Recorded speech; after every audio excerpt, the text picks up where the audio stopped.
তোমার লাভ রিলেশনের মধ্যে প্রবলেম এসেছে। কিসের জন্য প্রবলেম এসেছে? The burden.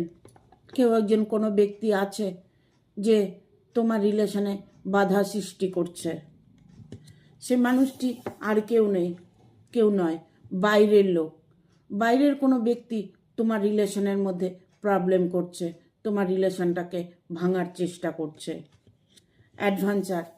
সে অনেকটাই ঝুঁকি নিয়েছে, যে ঝুঁকিটা নিয়েছে যে তোমাদের রিলেশনটাকে সে ভেঙেই ছাড়বে। এরকম একজন ব্যক্তি তোমাদের জীবনে ইনভলভ হয়েছে। রিপনেস, ছিঁড়ে যাওয়া। তোমাদের সম্পর্কটা যাতে ছিঁড়ে যায় তার জন্য তারা আপ্রাণ চেষ্টা করছে, ব্ল্যাক ম্যাজিক করছে, তন্ত্রক্রিয়া করছে, নানান রকম প্রলোভন দেখাচ্ছে, ইমোশনাল ব্ল্যাকমেল করছে তোমার মানুষটাকে তোমার থেকে সরানোর জন্য।